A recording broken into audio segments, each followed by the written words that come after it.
Hey everyone, welcome back to Thinker, where we don't just learn, we understand deeply. Today, we're going to break down today's topic in the simplest and clearest way possible. If you're new here, hit subscribe and turn on the bell so you never miss any educational video. Let's dive right in. So, आज हम देखने जा रहे हैं geometrical representation of algebraic operations on complex numbers. So, topic is geometrical representation of algebraic operations on complex number. Okay. So, पहला बात है इसमें हम क्या देखेंगे, मतलब हम लोग summation of two complex number या difference of two complex number, product of complex number, quotient theory, ये सब को हम देखेंगे और उसको डायग्रामेटिकली समझेंगे. ओके, तो मान लेते हैं कि let Z1 and Z2 be two complex numbers, okay, and where P1 and point, this is a point, so points like P1 it shows x1 and points P2 it shows x2 and y2. Okay, अब बात ये कि हम इसको दिखाएंगे कैसे diagrammatically. Okay, सो देखिएगा, मान लेते हैं हमारा y एक्सिस है और ये हमारा x एक्सिस है. अब यहाँ जो डायग्राम हम दिखा रहे हैं, ओके जस्ट मिनट, ये हमारा y एक्सिस, ये हमारा x एक्सिस. ओके, अब यहाँ पे हम एक पॉइंट ले रहे हैं. पॉइंट मतलब मान लेते हैं ये एक पॉइंट है और यहाँ पे एक पॉइंट लेते हैं अपनी मर्जी से, कहीं पे भी मान लेते हैं ये है. ठीक है, तो दिस वन P1 मान लेते हैं, इसको मान लेते हैं P2. ऑलरेडी मैं P1 P2 का क्या है वो जानते ही है. This is P2, this is P1. Okay, तो यदि मैं एक लाइन यहाँ से खींचूं इस तरह, तो ये P2 को समझाएगा. ओके, एंड P2 में मैं इसमें लिख रहा हूँ x2 एंड y2, जो ऑलरेडी, चलो ये तो जानते ही ऑलरेडी. तो और P1 में भी एक लाइन ऐसे खींच देते हैं और उसका वैल्यू x1 y1. ठीक है, सॉरी कोऑर्डिनेट्स. अब इस पॉइंट को देखें तो आपको समझ में आ रहा होगा कि यहाँ से यहाँ तक का दूरी क्या हम ले सकते हैं. P1 है तो x1 यहाँ तक ले सकते हैं और P2 का यदि हम बात करें तो यहाँ से यहाँ तक क्या हो जाएगा, x2, है ना, ऐसा है. अब यहाँ से यहाँ तक यदि बात करें तो ये क्या हो जाएगा, y2, और यहाँ से यहाँ तक यदि बात करें हम तो ये क्या हो जाएगा, y1. ओके, अब यदि मैं इसी चीज को सॉरी यहाँ पे लगा दूं एंड इसी चीज को मैं इनमें यहाँ लगा दूं तो क्या दिखाई देगा आपको, एक छोटा सा कंडीशन देखेंगे तो क्या दिखाई दे रहा है, एक लाइन ऐसे हम दे सकते हैं. ठीक, या मैं इसको यदि यहाँ से कॉपी करके यहाँ लगा दूं तो आपको ये लाइन यहाँ पे दिखाई देगा, है ना, ऐसा है. अब ये जो पॉइंट P है ये किसको समझा रहा है, originally x1 plus x2 and y1 plus y2 को समझा रहा है. मतलब कैसे, देखिए ये एक P1 है और ये P2 है, ये दोनों मिलके इसके साथ इक्वल हो रहे हैं. ओके, ये वेक्टर की तरह काम कर रहा है. ओके, क्योंकि हम वेक्टर रिप्रेजेंटेशन कर रहे हैं. सो यहाँ पे हम इस तरह अब आप सोच रहे होगे कि ये कैसे हो गया, x1 x2 कैसे प्लस हो गया. तो अब ऐसे समझने की कोशिश कीजिए. एक यदि लाइन में यहाँ से खींचूं, यहाँ से ऐसे लाइन खींचने की कोशिश करूं तो आपको दिख रहा होगा कि यहाँ से यहाँ तक x1 है और ये जो छोटा सा दूरी है वो ओरिजिनली x2 है, जो यहाँ से यहाँ तक x2 है. देख रहे, मतलब टोटल लाइन क्या हो गया, x1 प्लस x2. सिमिलरली अब यदि इस चीज को थोड़ा बड़ा कर देता हूँ समझाने के लिए और एक लाइन यहाँ से खींचता हूँ. सो अब यहाँ पे देखिए ये यहाँ से यहाँ तक y2 है और यहाँ से यहाँ तक y1 है. देखिए, ओके, सो टोटल क्या हो गया, y1 प्लस y2, सो x1 प्लस x2. देखिए ये पॉइंट को मिल गया. तो इस तरह हम इसको समझा पा रहे हैं. तो यहाँ यदि कोई बोलेगा कि इसका नाम देते हैं O, तो हम ऐसे लिख सकते हैं कि OP1 प्लस P1P या OP1 plus P1P also equal to also equal to OP2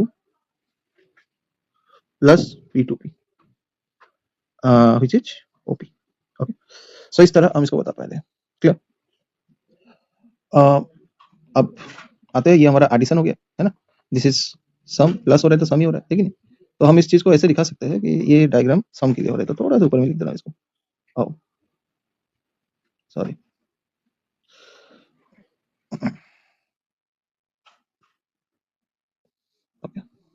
So this is the sum condition. Okay, sum means कि z1 प्लस z2 को हम रिप्रेजेंट कैसे करें उसके बारे में बात करें. So here this if it is z then one here z is equal to z1 plus z2. तो z क्या है? z इसको बोल रहा है. ठीक है, तो ये है हमारा डायग्राम. आई होप आपको समझ में आया होगा. आप यदि प्रॉब्लम होता है तो आप कमेंट सेक्शन में बताइए. हम लोग एक क्वेरी सेक्शन रखेंगे महीने में 2 बार या 3 बार, 10 डेज में एक बार करने से हो जाएगा. Okay, now let's move to another part, the difference.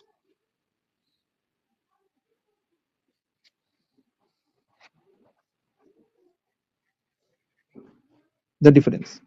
अब हम डिफरेंस कैसे कर रहे हैं? हम z1 माइनस z2 को करने की कोशिश कर रहे हैं. अब z2 क्या है देखा जाए तो इसी डायग्राम को आप यदि समझेंगे, इसी डायग्राम में तो मैं आपको दिखाने की कोशिश करूंगा. Okay, let me show you. यही सेम कंडीशन को लेके जाते हैं. ओके, ओके, सो अब ओके इसको यहाँ पे रख देते हैं. ओके, सो अब मैं P1 P2 जो है वो सभी को तरीके से बता देता हूँ. पहले ये हमारा P2 था और ये हमारा P1 था. ये सबको हटा देते हैं. ओके,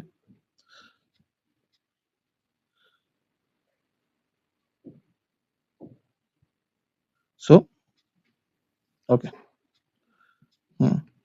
अब this one is P2, this one is P1 and P2 अब जानते हैं X2 Y2 था. मैं पहले से बता चुका हूँ, बताने का बार बार जरूरत नहीं है.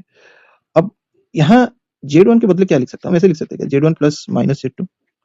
माइनस मीन्स उसका उल्टा. तो यदि मैं यहाँ पे लिखूँ X2 Y2 तो माइनस का मतलब क्या होगा? यदि मैं बताऊँ तो minus X2 and minus Y2 होगा, है ना. तो इसका मतलब इसका जस्ट उल्टा डायरेक्शन को हम लेंगे. तो हम क्या करते हैं, इसका उल्टा डायरेक्शन को यहाँ पे दिखाने की कोशिश करेंगे, दिस वन. ओके, अब इसी चीज को थोड़ा सा बड़ा कर देते हैं और इसको भी. ओके, ऐसे. वेल, अब देखा जाए तो ये मेरा हो गया नेगेटिव साइड. मतलब मैं ऐसे लिख सकता हूँ P2 dash which is X2 and sorry ऐसे लिख देते हैं P2 dash which is minus X2 and minus Y2. Obviously minus ही है दोनों तरफ. अब हम यदि इसको जोड़े तो जोड़े मतलब वही सेम कंडीशन. या तो आप इससे कॉपी करके इसको यहाँ लगा दीजिए P1 में, तो क्या होगा? यहाँ से यहाँ तक P1, यहाँ से यहाँ P2, तो हम इसको जोड़ सकते हैं. या आप इसको कॉपी करके यहाँ लगा सकते हैं. It's all on you. ठीक, तो आपका ये डिफरेंस मिल जाएगा. This one is the difference. So हम लिख सकते हैं P is equal to X1 minus X2 and Y1 minus Y2. तो इस तरह हम इसको दिखा सकते हैं. याद रखिए P1 मतलब X1 and Y1. Okay, clear. तो ये हो गया हमारा दूसरा वाला.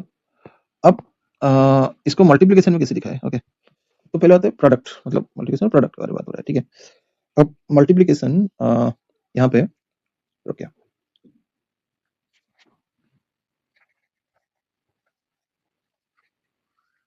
यहाँ प्रोडक्ट के बारे में बात हो रहा है. तो हम जानते हैं कि Z1 जो हम बता रहे हैं यहाँ पे X1 Y1 P1 सब हम देखे थे इससे.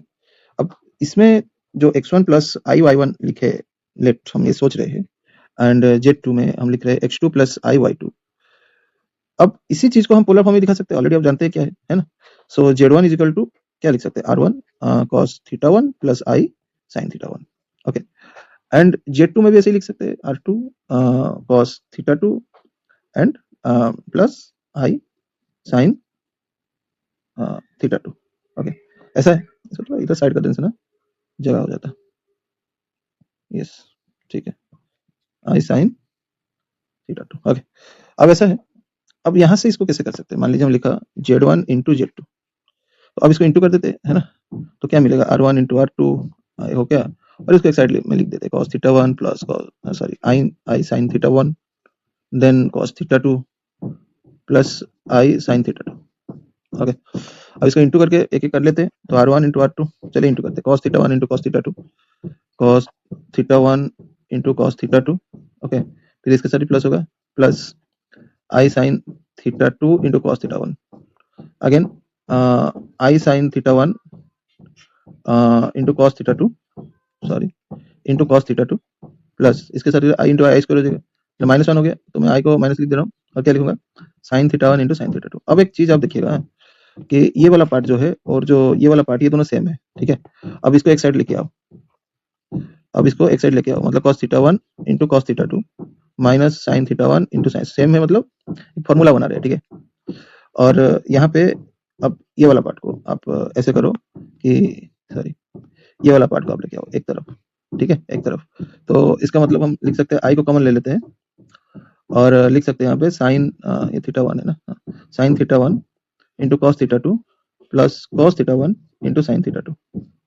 अब जो भी कोई पढ़ा है कि ट्रिगोनोमेट्री, या नहीं पढ़ा है अभी के लिए, मैं फॉर्मूला यहाँ पे लिख दे रहा हूँ, sign theta one into cos theta two plus cos theta one into sine theta to. ये दोनों जो जोड़े, तो हमारा फॉर्मूला ये है, एक फॉर्मूला है, जो नहीं पढ़ा है उनके लिए बता दे रहा हूँ।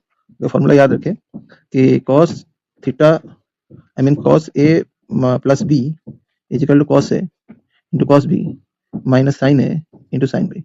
तो ये किसकी तरह दिख रहा है, इसकी तरह दिख रहा है, तो इसके बदले ये लिख सकते हैं।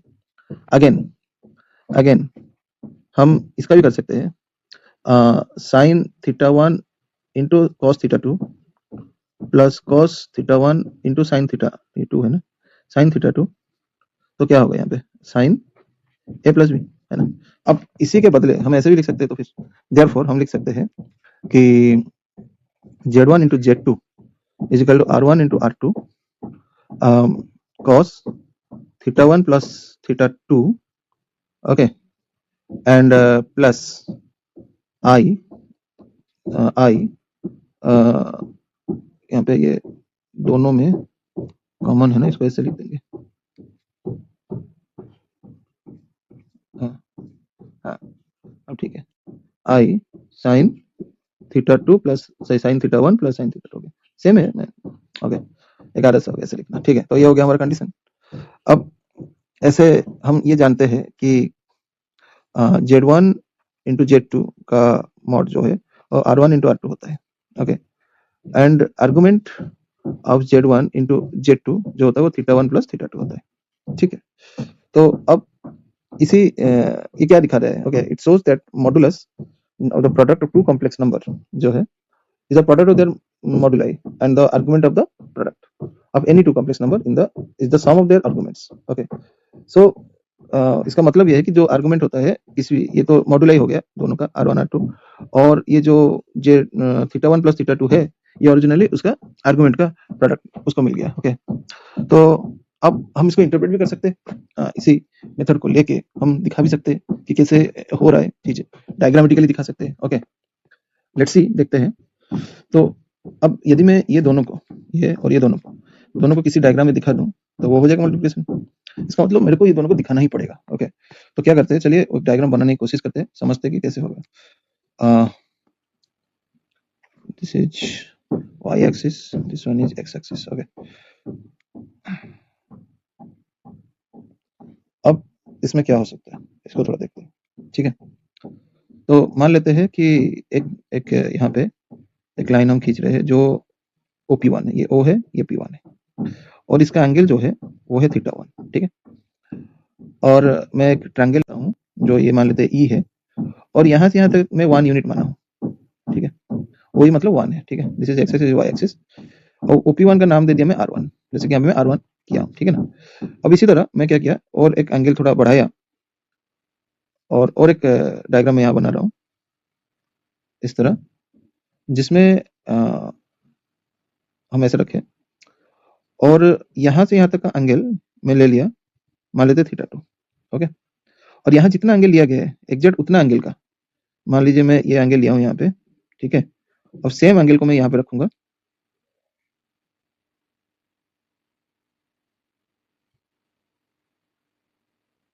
ओके, और एक लाइन ऐसे खींचता हूँ मैं, ठीक है, ऐसे। और ये दोनों ट्रायंगल आप देख रहे हो सिमिलर टाइप का दिखना चाहिए, ओके। मतलब ये OP1E है, इसका मान लेते हैं P2, और इसका नाम दे देते हैं P, तो P2 का डिस्टेंस है R2, और ये थीटा टू, सॉरी, ये थीटा वन है, तो ये भी थीटा वन हम लिख रखे, ओके, थीटा वन, ठीक है, ऐसा है। अब यदि पूरा टोटल एंगल देखेंगे तो कितना होगा, theta one plus theta two, है ना, ये थीटा वन है, सॉरी थीटा टू है, ये थीटा वन है, तो टोटल एंगल यदि हम हिसाब करेंगे तो कितना आएगा, theta one plus theta two. So पहला काम हो गया हमारा। अब हमको R1 into R2 चाहिए, उतना ही करना है। तो यहाँ पे हम क्या सोच के रखे कि ऐसे बनाओ कि दो ट्रायंगल सिमिलर हो। Okay, so here triangle OPP2 similar to triangle OP1E। Okay, ऐसा है। अब यदि दोनों सिमिलर है तो क्या कर सकते हैं? तो सिमिलरिटी का फॉर्मूला हम जानते हैं, थेल्स थ्योरम जो है ना, उसी को हिसाब से ले लेंगे। मतलब प्रोपोर्शन है जो साइड्स जो है, तो हम लिख सकते हैं क्या, OP divided by OP1 is equal to OP2 divided by OE। या मैं ऐसे लिख सकता हूँ OP is equal to what, OP2 into OP1 divided by OE, मतलब क्या 1 है। अब OP2 का वैल्यू क्या है बताइए, R2, और OP1 का वैल्यू R1, तो R1 इंटू R2 हो गया, सॉरी R1 इंटू R2 हो गया OP के। और R1 इंटू R2 का मतलब यही तो ढूंढना था मुझे, थीटा 1 प्लस थीटा 2 होना चाहिए, तो थीटा 1 प्लस थीटा 2 भी हो गया। R1 plus R1 into R2 का मतलब ये हो गया R1 इंटू, ये वाला पार्ट हो गया R1 इंटू R2। देख रहे हो? तो इस तरह हम OP को दिखा सकते हैं, तो इन दोनों का मल्टीप्लिकेशन को समझा रहे हैं। तो ये हमारा डायग्रामेटिक कंडीशन हो गया ऐसे। ओके, अब हम इससे आगे बढ़ सकते हैं। अब हम डिवीजन के ऊपर आ सकते हैं, मतलब क्वोशिएंट की कंडीशन के ऊपर आ सकते हैं। लेट्स सी, देखते हैं क्या है।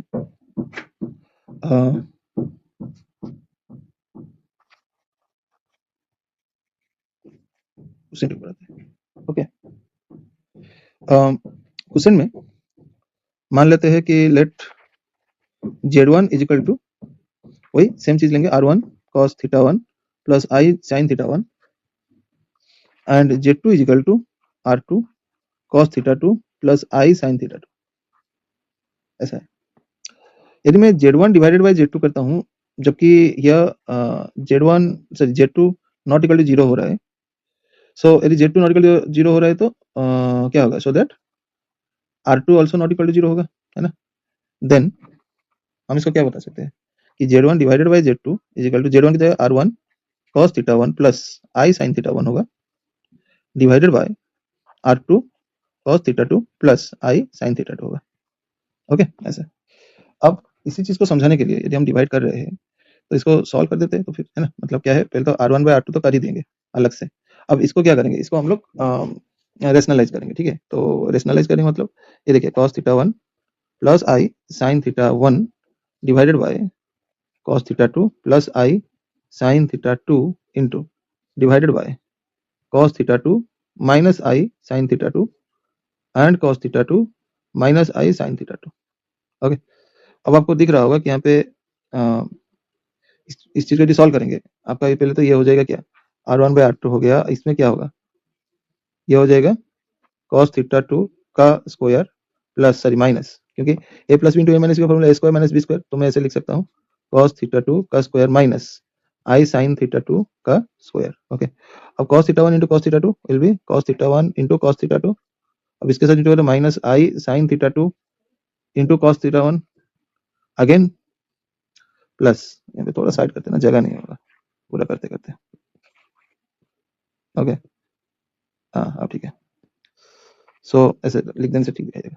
Again cos theta 1 cos theta 2 I sin theta 2। Okay ठीक है, cos theta 1 cos theta 2 cos theta 1 I sin theta 2। Okay, again इसके साथ इंटू कर दो I sin theta 1 into cos theta 2। Okay, plus minus minus I square that is minus 1 that is plus sin theta 1 into sin theta 2। Okay, अब यहाँ पे आप यदि इस चीज को देखें, इसको अच्छे से क्लैरिटी से देखें, तो आपको क्या दिख रहा है बताइए, I का स्क्वायर। ओके, मैं इसको एक एक करके समझा दे रहा हूँ कि हम इसको इस तरह समझा सकते हैं कि ये क्या हो गया, स्क्वायर हो गया I का square that is minus 1 minus 1 minus minus plus हो गया, तो मैं ऐसे लिख सकता हूँ this one is minus minus plus, और ये cos स्क्वायर थीटा 2 और ये sin स्क्वायर थीटा 2 हो गया। और जानते हैं cos square plus sin square equal to 1, तो इसको छोड़ दीजिए और इसको इसके पास लेके आइए, ठीक है, और इसको इसके पास लेके आइए, ठीक है।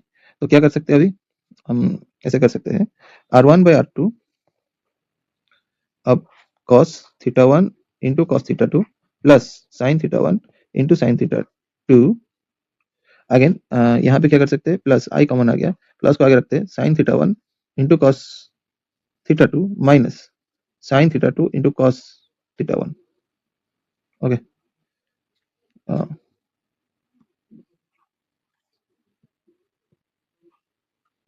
सो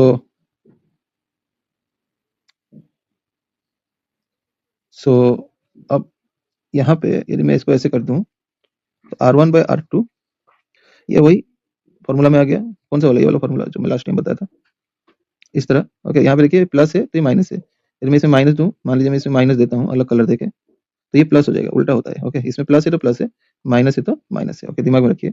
वही फॉर्मूला यहाँ पे भी फिर से काम में आएगा। ठीक है, वही सेम फॉर्मूला मैं यहाँ पे लगा रहा हूँ। ओके, मैं वहाँ पे डाल देता हूँ वो सेम फॉर्मूला को, जो समझ में आ जाए बाद में। ठीक है, तो आपको क्या मिल रहा है यहाँ पे यदि देखा जाए तो आपको मिल रहा है सॉरी R1/R2 और यहाँ ये हो गया प्लस है तो ये माइनस में आएगा, है ना। तो हम लिख सकते हैं cos A minus B, that is theta 1 minus theta 2 लिख सकते हैं। ओके, और then plus I sin theta 1 minus sin theta 2। Okay, so ये हमारा हो गया। तो हम ऐसे दिखा सके कि तो यदि अच्छे से लिख देते हैं तो हमारा कंडीशन ऐसे होगा Z1 divided by Z2। Okay, तो इस तरह हम इसको निकाल पाए। ठीक है, अब इसको चलिए डायग्राम में समझाने की कोशिश करेंगे। ठीक है, तो यहाँ पे हम करेंगे क्या, इसका ज्योमेट्रिकल कंडीशन को लेने की कोशिश करते हैं। Let's say this is y axis and this is x axis. Okay, अब दो पॉइंट ले लेते हैं। मान लेते हैं एक पॉइंट यहाँ पर है और एक पॉइंट यहाँ पर है। ठीक है, अब ये जो दो पॉइंट है आप देख रहे हैं, दिस वन इज P2 और दिस वन इज P1। ये x एक्सिस y एक्सिस है। ओके, इसको देते हैं O, नेमिंग कर लेते हैं। और यहाँ से यहाँ की दूरी का नाम है R2 और यहाँ से यहाँ की दूरी का नाम है R1। याद रखिए यहाँ से यहाँ का जो एंगल है वो है θ2 और यहाँ से यहाँ जो एंगल है वो है θ1। ओके, हमको θ1 माइनस θ2 चाहिए। ठीक है, अब यहाँ पे हम एक लाइन खींच देते हैं। इसका कलर बदलने से ठीक था, लेट्स से रुकिए, लाइन खींचने के बाद कर देंगे। तो ये एक लाइन हम दे देते हैं यहाँ पे, और ये जैसे बनाया गया है उसी तरह हम एक सिमिलर डायग्राम बनाने की कोशिश कर रहे हैं। ओके, जिसमें अब थोड़ा सा टेढ़ा हो गया। ओके, ऐसे अब इसको हम इसके साथ जोड़ देते हैं। This one is P1। Okay, तो अब यदि θ2 है तो यहाँ से यहाँ तक हम यदि इसको उल्टा करें तो ये क्या होगा, θ2 का उल्टा मतलब नेगेटिव θ2। सही है, अब यहाँ से ये जो θ2 है उसको उल्टा है, ये नेगेटिव θ2, नेगेटिव है ये। ओके, कंडीशन में, और नेम कर देते हैं, इसका नाम देते हैं E। ये जो लाइन है इसको मैं दे रहा हूँ P, नेमिंग कर रहा हूँ। ओके, तो इतना एंगल क्या होगा बताइए, यदि देखा जाए तो इतना एंगल को ही हम बोल सकते हैं क्या, नेगेटिव θ2 प्लस θ1, क्योंकि इतना θ1 है, इतना काट देंगे तो यही निकलेगा ना। और हम लिख सकते हैं θ1 माइनस θ2, यही तो चाहिए था हमें, है ना। सो हमारा डायग्राम क्लैरिटी आ गया होगा। अभी हमको क्या चाहिए था, θ1 माइनस θ2। अब यहाँ से हम क्या करेंगे, डायग्राम में ट्रायंगल बनाने की कोशिश करेंगे, दो ट्रायंगल को सिमिलर करने की कोशिश करेंगे। ओके, तो पहला ट्रायंगल है इन ट्रायंगल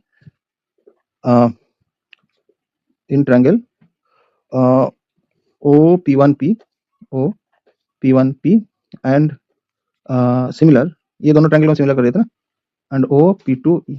ओके, याद रखें ये जो OE है यहाँ पे एक पॉइंट दे दे रहा हूँ, OE जो है वो 1 यूनिट है, इसको हम 1 यूनिट माने। ठीक है, अब सिमिलर उनसे फिर वही प्रोपोर्शन हो जाएगा साइन माने साइड्स। सो हम लिख सकते हैं OP is to OE, OP is to OE। ठीक है, OE is equal to OP1 is to OP2।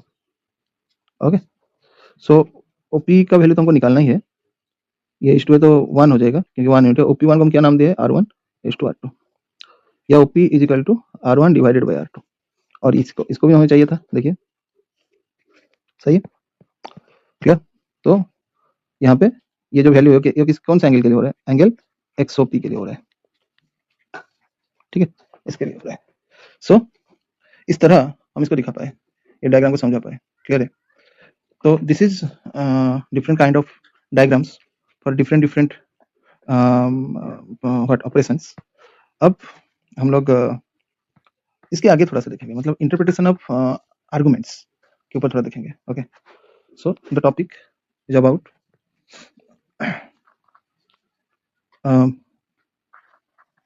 interpretation of argument z3 minus z1 divided by z2 minus z1, इसके ऊपर हम बात करेंगे।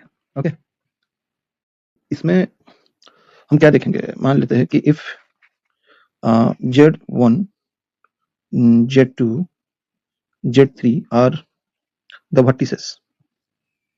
vertices of a triangle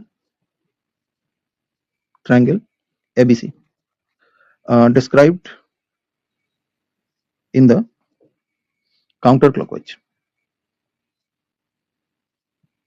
Okay, then it states that argument z3 minus z1 divided by z2 minus z1 is equal to, let me draw the diagram first here.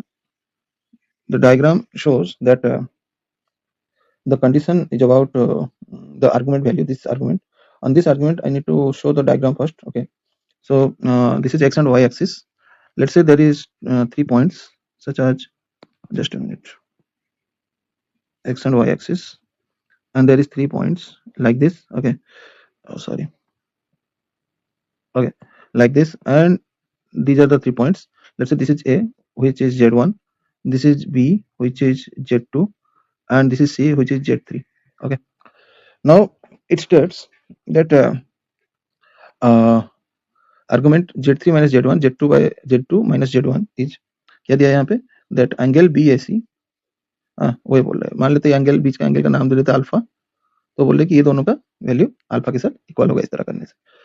और and secondly वो दिया है कि यहाँ पे हम ऐसे बता सकते हैं कि z3 minus z1 divided by z2 minus z1 which is CA and BA, that is cos alpha plus I sin alpha। अब ये वो बोल रहा है, तो हम इस चीज में हम इसको समझाएंगे कि ये कैसे हो रहा है। ओके, देखिए फर्स्ट इसको ऐसे समझने की कोशिश करते हैं, एक सिंपल एग्जांपल लेके। देखिए यहाँ पे ये जो वेक्टर ए बी है, तो एक्सप्लेनेशन हम देख रहे हैं यहाँ पे, जैसे कि यहाँ पे वेक्टर ए बी, यहाँ पे ए बी है, वेक्टर ए बी है जो, तो इसको मैं ऐसे लिख सकता हूँ, ए बी है तो बी तो z2 होगा और ये होगा z1। एंड वेक्टर ए सी जो है वो क्या है, वो है ए सी सी बाद में तो z3 माइनस z1। और याद रखिए then argument z3 minus z1 divided by z2 minus z1 is equal to argument z3 minus z1 minus argument z2 minus z1। Okay, अब ये वो बोल रहे हैं, ये जो हम देख रहे हैं, ये जो डायग्राम में, ये हमको ये हम समझ रहे हैं, बट क्यों ये ऐसे होगा, ये नेगेटिव क्यों होगा, ये एक थ्योरी है। ओके, अब ये थ्योरी में आप याद रखिए कि थ्योरी क्या है, अब मैं आपको समझाने की कोशिश करता हूँ। सिंस याद रखिए कि for any complex number argument u divided by v can be written as argument u minus argument v। Okay, ऐसा है। अब आप बोलेंगे ये मतलब जो आप बता रहे हैं इसको हम कैसे बता सकते हैं, कैसे देख सकते हैं कि ये ऐसे होता है करके। ओके, मैं आपको एक छोटा एग्जांपल दिखा रहा हूँ। ओके, एक सिंपल एग्जांपल में आपको समझ में आ जाएगा। इसको पहले भी हम कर चुके हैं आर्गुमेंट टॉपिक में, आई थिंक आप पुराना वीडियोस को देखने से आपको समझ में आ जाएगा। फिर भी मान लेते हैं कि let u is equal to 1 plus I, तो इसका आर्गुमेंट आप समझ ही गए होंगे, आर्गुमेंट u क्या होगा, ऑब्वियसली 1 1 है तो 45 डिग्री होगा, tan है ना। और v क्या हो गया, मान लो 1 प्लस √3i, तो आर्गुमेंट क्या होगा, ऑब्वियसली ये हो गया √3 मतलब 60 और ये 1 तो √3 by 1 या 60 होगा, है ना, तो ये हो गया 60 degree. Okay, so the difference will be u minus v will be what, 45 degree minus 60 degree, that is minus 15 degree. यदि आप ये माइनस 15 है अलग अलग करके हम देख रहे हैं, तो अब यदि हम इसको ऐसे कर दें कि अगेन हम u बाई v कर दें, तो what 1 plus i by 1 plus √3i, इसको सॉल्व कर देंगे तो 1 माइनस √3i ऐसे हो गया। अब इसको यदि हम सॉल्व करेंगे तो क्या मिलेगा, 1 प्लस 3 और यहाँ पे 1 minus √3i plus i minus 1 plus √3। Okay, ऐसे हो रहा है। अब यहाँ पे यदि आप देखें तो ये 4 हो रहा है, ये हो रहा है 1 प्लस रूट 3 प्लस आई कॉमन लेने से 1 माइनस रूट 3 हो रहा है। ओके, या मैं ऐसे लिख सकता हूँ 1 प्लस रूट 3 डिवाइडेड बाई 4 प्लस i 1 minus root 3 divided by 4। Okay, now argument आप u बाय v यदि करते हैं तो obviously 1 minus root 3 divided by 4, 1 plus root 3 divided by 4 आ जाएगा, काट जाएगा तो बचा क्या 1 minus root 3 by 1 plus root 3। अब हम इसको लिख सकते हैं 1 minus root 3 and 1 minus root 3। Okay, या ये 4 मतलब ऐसा है ना, टोटल 4 है। ओके, कोई कंफ्यूजन हो सकता है इसीलिए इसको ठीक कर दिए। ओके, इसको मैं क्यों कर रहा हूँ, अभी हो गया तो ये तो 1 plus sorry 1 minus root 3 divided by 1 plus root 3। अब इसको चलिए ये सच है कि नहीं, मतलब माइनस 15 हो रहा है कि नहीं उसको देख लेते हैं। ओके, सो जस्ट ये प्रूफ करने के लिए बता रहा हूँ, मतलब समझा रहा हूँ। तो आप देख सकते हैं tan inverse 1 minus root 3 divided by 1 plus root 3 से ये आ गया माइनस 15 डिग्री। सो इसका मतलब इसका LHS जो है RHS है वो हम सही में इक्वल दिखा पाए, सही में बता पाए चीज़ों को। ओके, ये मैच कर रहा है। ओके, सो इसी तरह आप बता सकेंगे कि यस ये इसके लिए होता है, इसीलिए हम इसको यदि आपको ऐसे दिया है तो आप इस तरह लिख सकेंगे। ओके, तो जब ऐसे देखते हैं argument minus argument this much, तो इससे क्या पता चले, इसको यदि आप थोड़ा सा और क्लैरिटी से समझने की कोशिश करेंगे यहाँ से, तो इसको थोड़ा सा पास ले आते हैं इसको दिखाने के लिए। तो ये कुछ इस तरह है, मान लेते हैं तो ये जो अल्फा है ये ओरिजिनल कहाँ से आया, इतना एंगल को मान लेते हैं कुछ भी नाम दे देते हैं, लेट इट बी बीटा, और पूरा टोटल एंगल को दे देते हैं let it be gamma. So the alpha will be what, alpha will be gamma minus beta. Okay, so gamma minus beta जो है आपको दिख रहा है, so alpha will be gamma minus beta. तो यही तो माइनस किया गया है कि नहीं, ये Z minus Z3 minus Z1 जो है वो क्या है ओरिजिनली, ये क्या है ओरिजिनली, गामा ही तो है। Z2 माइनस Z1 क्या है, बीटा ही तो है। तो इस तरह इसको समझाया गया है। क्लियर, क्लैरिटी है। अब इसी को हम और एक तरीके से ये वाला पार्ट को समझने की कोशिश करते हैं। चलिए, तो इसको कैसे किया जा रहा है देखिए। अब ये जो डिवाइड है इसका तो कुछ ना कुछ वैल्यू होगा ना, Z3 माइनस ZA क्या है, Z3 माइनस ZA अब देखने से क्या है, ये AB है जो हम यहाँ पे लिखे हैं, है ना, Z2 minus Z1। Yes, and यदि आप देखेंगे यहाँ पे ये क्या है, CA है, Z3 माइनस Z1, उल्टा लिख दिया ना हम इसको, और ठीक है, ये AC है, ये AB है, ठीक, बट ये मतलब स्केलर में है, ओके, नॉट वेक्टर। तो इस पूरा चीज को हम ऐसे समझा सकते हैं हर एक वैल्यू को। ओके, और उसका एंगल कितना हो रहा है, ऑब्वियसली अल्फा ही हो रहा है, बीच का एंगल, जो बीच का एंगल है वो अल्फा है। ठीक, क्यों है आपको बताया गया है। तो अब इसी चीज को वो इस तरह हम समझा पा रहे हैं। ठीक है, तो ऐसे यदि आप देखें ये वाला पार्ट को, जो सेकंड वाला, जो फर्स्ट वाला पार्ट हो गया ना, यदि सेकंड वाला पार्ट को आप देखने की कोशिश करेंगे, इस डायग्राम को लेके जाते हैं हम पहले, और इसको भी लेके जाते हैं।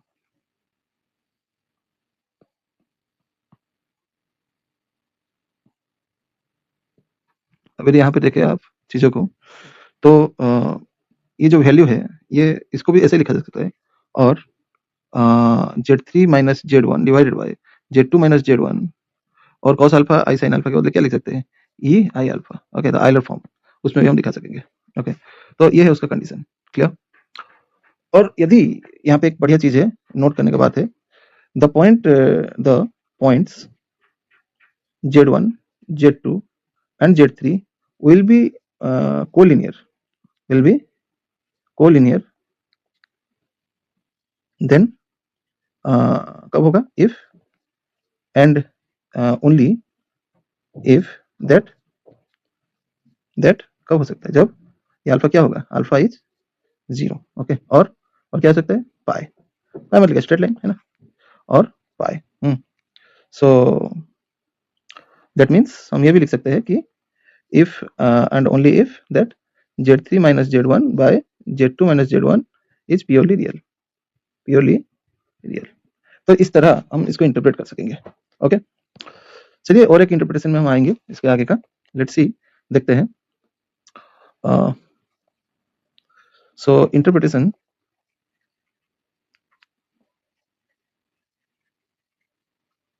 Of argument z1 minus z2 divided by z3 minus z4।